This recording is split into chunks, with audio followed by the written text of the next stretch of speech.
উপস্থাপন সতর্কতা অবলম্বন করতে হবে যা আল্লাহ হাবিব সাল্লাল্লাহু আলাইহি ওয়াসাল্লামের বিপদ করলেন 1400 বছর আগে মধু বাড়িটা সতর্ক হয়েছিল। এর কারণ হিসাবে আপনি আমি ভিত্তির মধ্যে তাকে সতর্ক করা তিন শ্রেণী মানুষের উপর হযরত জিবরাইল আলাইহিস সালাম এরা রাসূল আল্লাহ সাল্লাল্লাহু আলাইহি ওয়াসাল্লাম সালাম হযরত কাব ইবনে উজরাত রাদিয়াল্লাহু তাআলা আনহু তাকবীরুল ইহরাম তিনি বর্ণনা করেন আল্লাহ নবী সাল্লাল্লাহু আলাইহি ওয়াসাল্লাম সাহাবায়ে কেরামদের কবুলিয়া আল্লাহ সালামিন উহদুর মিনবারা ফাদরনা ফালাম্মা তাআরা দারাজাতান ক্বালা আমিন ওয়া মান সালামিন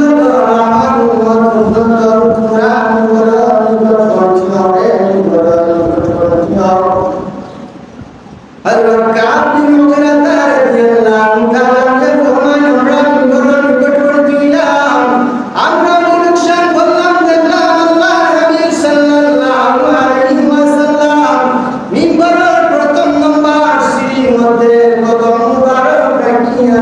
আমিন সুম্মা তাসানিয়াতা ক্বালা আমিন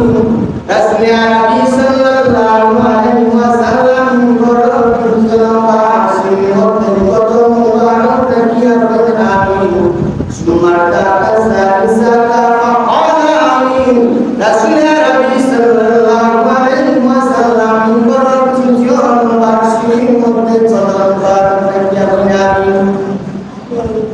فلما نزل قلنا يا رسول الله صلى الله عليه وسلم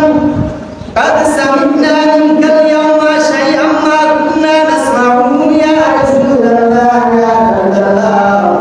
رسول الله صلى الله عليه وسلم খুতবা শেষে নিচে অবতরণ করলাম আমরা রাসূল আল্লাহ সাল্লাল্লাহু আলাইহি ওয়াসাল্লাম নিকট হাজির ইয়া রাসূলুল্লাহ ইয়া রাসূলুল্লাহ ইয়া রাসূলুল্লাহ ফালাম্মা নাযালা কুনা ইয়া রাসূলুল্লাহ ইয়া রাসূলুল্লাহ সাল্লাল্লাহু আলাইহি ওয়াসাল্লাম قد سمعنا منك اليوم شيئا ما كنا نسمعه يا রাসূলুল্লাহ ইয়া রাসূলুল্লাহ আদাবনে প্রথম বাসির মধ্যে প্রথম বার করিয়া উদারি দ্বিতীয় নম্বর সিঁড়ির মধ্যে প্রথম বার করিয়া উদারি তৃতীয় নম্বর সিঁড়ির মধ্যে প্রথম বার করিয়া উদারি ইয়া রাসূলুল্লাহ ইয়া হাবিবাল্লাহ রাব্বানা সাইয়্যিদানা রাসূল আল্লাহ সাল্লাল্লাহু আলাইহি ওয়াসাল্লাম ফরমান فقال إن جبريل أرادني وأمر سامي আমি যখন মিম্বরের প্রথম নম্বর সিঁড়ির মধ্যে কদম রাখিলেন فقال إن جبريل أرادني জিবরাইল আলাইহিস সালাম আমার নিকট আগমন করেন فقال بعودا من أدرك رمضان فلم يغفر له قلت آمين জিবরাইল আলাইহিস সালাম আমার নিকট হাজির ইয়া রাসূলুল্লাহ ইয়া রাসূলুল্লাহ যেমনি হায়াতে জিন্দেগানিতে মাহে রমজান মুবারক পাইলো মাহে রমজান মাস পাইয়া জীবন নাগলি না করে তো ভালো না তার মতো কবাগা তার মতো দুর্বাগা তার মতো সম্ভব দুনিয়া মাঝে আর কোনো পারে না সে ধ্বংস কুলতু আমিন আল্লাহ হাবিব সাল্লাল্লাহু আলাইহি ওয়াসাল্লাম আমিন আল্লাহ তিনি জিবরাইলের উদ্ধারে তোমরা মঞ্জুর করিও فلما رأيت الثانية আমি যখন মিম্বরের দ্বিতীয় নম্বর সিঁড়ির মধ্যে কদম রাখি জিবরাইল আলাইহিস সালাম আরজ করেন قال بعودا من ذكرت عنده فلم يصلي عليك يا رسول الله يا حبيب الله যেদিন তিনি নিকট আপনি রাসূলুল্লাহর নাম মুবারক উচ্চারণ করাইল আপনি রাসূলের জিকির করাইল আপনি রাসূলের নাম শুনলো শুনিয়া আপনি রাসূল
জিবরাইল আলাইহিস সালাম আর তার হলো আল্লাহর হাবিব সাল্লাল্লাহু আলাইহি ওয়াসাল্লাম শরীফ আনু কতটুকু গুরুত্বপূর্ণ এই কথা আল্লাহ সুবহানাহু ওয়া তাআলা তাহার নিজ দয়া মায়া আমরারে এই তিন জিনিসটাকে না বাঁচাই তাহলে আমাদের ধর্ম ধ্বংস হতে পারে। এটা আমরা আল্লাহর হাবিবর অনুসারী হিসাবে এই তিন জিনিসটাকে আমরা বাঁচিয়ে থাকতাম। মাঝে রমজান আমাদের মধ্যে থেকে চলে গেছে, আমরা যা গ্রহণ করছি আমরা তাকওয়া অনুযায়ী। আর এখন আমরা মধ্যে আল্লাহর হাবিবর নাম করার উচ্চারণ করতে হবে। বিশেষ করে আল্লাহর হাবিবর স্মরণে আমরা আল্লাহর হাবিবর শরীফ পাঠ করতাম। আর হইল আপনার আমার বাবা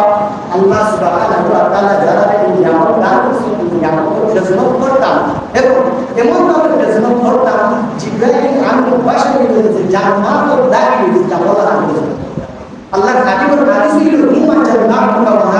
মাতা পিতা তোমার জান্নাত এবং দাঁড়াই তোমার জাহান্নাম। অর্থাৎ মাতা পিতা তুমি জান্নাতে যাওয়ার কারণ নিতে পারো, আবার তুমি জাহান্নামে যাওয়ার কারণ নিতে পারো। আল্লাহ সুবহানাহু ওয়া তাআলা আপনার আমার এই তিন জিনিস থেকে বাইসা টাকা কোনো দান করতে এবং আল্লাহর সাথে আদায় করার কোনো দান করতে পারো। আস্তাগফিরুল্লাহ। اللهم ربنا آتنا في الدنيا حسنة وفي الآخرة حسنة وقنا عذاب النار. اللهم اجعلني شكورا واجعلني شكورا واجعلني في عين شكورا وفي الناس شكورا. اللهم اغفر لنا وارحمنا وشاهدنا وقربنا وصلنا وكرمنا وذكرنا وانصرنا اللهم نحن المؤمنين فاعطنا الاسلام وانت توفيت المؤمنين فغفرنا لذنوبنا لا اله الا الله محمد رسول الله.